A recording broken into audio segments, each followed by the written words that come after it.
Hi, it's Kamon Reynolds, and so this is one of our package colonies that has not been doing good. That one over there, we had to replace the queen entirely. This one went queenless on us and didn't supersede its queen successfully, and so they were completely queenless and hardly had any brood. So we took a frame of brood or two from that one, try to get some nurse bees. Here's what's some of the brood that came from that hive. We gave them some young eggs and stuff, so this is going to help them out a little bit. I still don't think it's enough. You can lose very high quality queens due to colony imbalances. We'll be talking about that more in the future, but if your colony is out of balance and has a lot of older bees, it makes it very hard to introduce a queen. And if there's just not enough nurse bees and her pheromone doesn't get up in time, they'll kill her for no good reason. A lot of times they'll let her raise a little bit of brood, just enough so they can supersede her and raise a daughter. So we'll be talking about that more. We just got so much stuff to cover. Alright, so we introduced a queen into this colony. There she is right there. It's one of our carnies. Oh, they love her right now. Get out of the way, please. Yep, there she goes. See how small she is? She's been in the cage for 5 days. You have to watch it though. She starts flying away. That would not be good. There's a little bit of pollen come in. The big old yellow pollen basket right there. And even though there's a little pollen, it's just not enough to sustain colonies right now. But this queen is going to swell up and start laying. I just hand released her into this colony. I don't recommend you all do that because I have lost queens that way.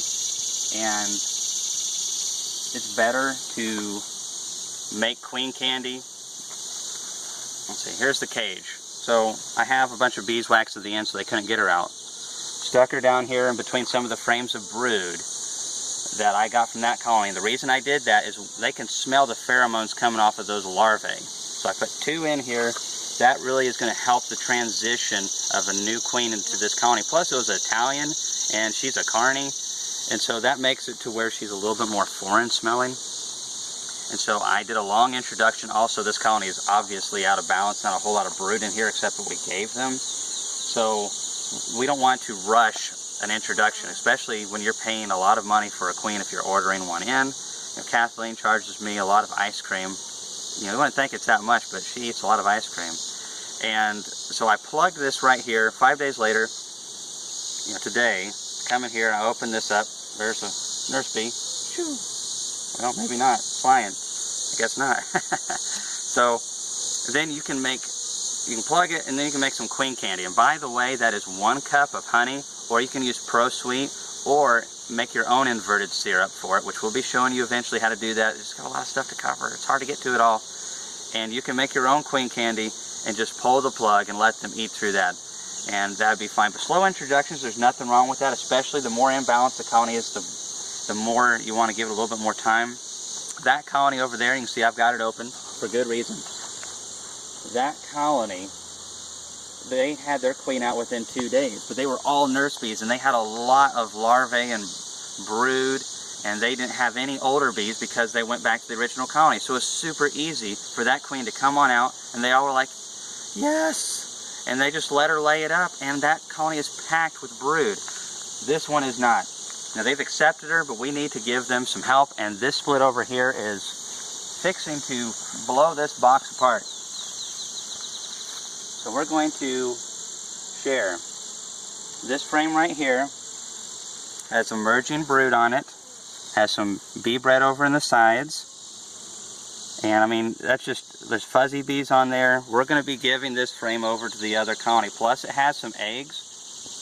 Oh yeah, that's perfect right there. Let's shake these out.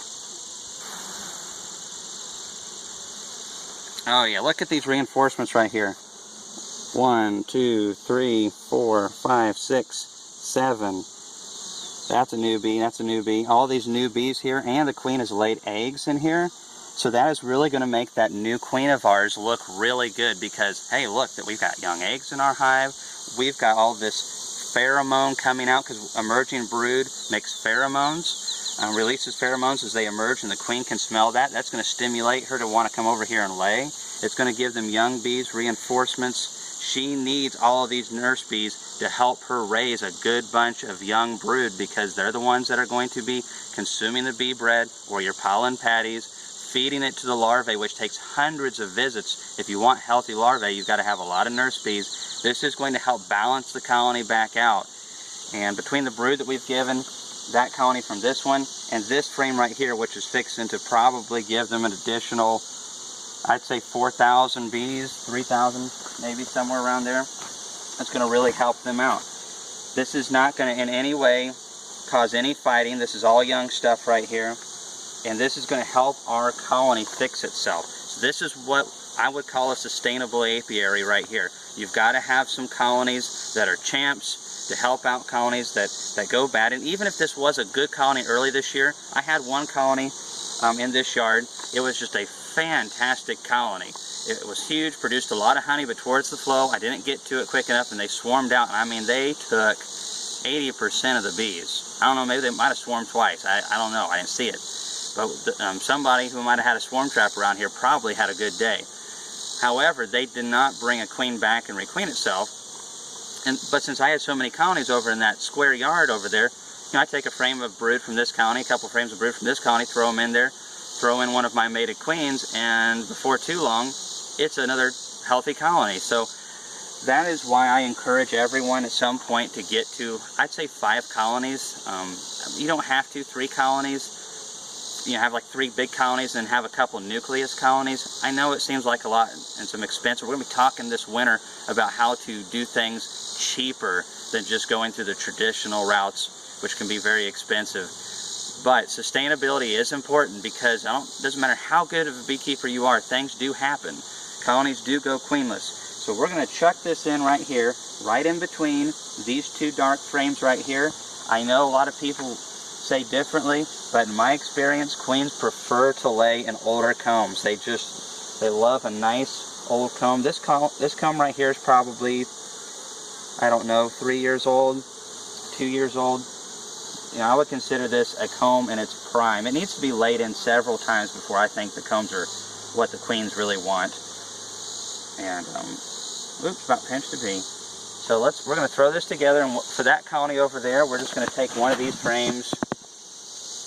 That one's got a lot of bee bread, so we're not going to swipe that one, because this colony is going to need some protein for sure. We'll swipe this one. And yeah, this is just nothing but empty comb. We'll give that to that colony over there. That queen can lay it up. We'll have dropped them back a little bit. We'll have beefed this one up, and we're going to give them a little feed. We're not giving this one protein patties, because they're really not strong enough to handle it. You can give them a small one, but they have plenty of protein. They haven't hardly done any laying lately, so they got plenty of protein stocked away. And that's pretty much all there is to it. So hopefully, now that this one's requeened, this one's requeened, we're going to be babying them all throughout our season. Fall flow is going to start here in about 3 weeks. This package hopefully will continue to do good for us. And we've got all those colonies we just did an inspection on in one of our recent videos, and they're all doing really great. So if we can get these 2 balanced, we're going to have 6 really nice colonies, and maybe more to come. Thanks always for watching our videos.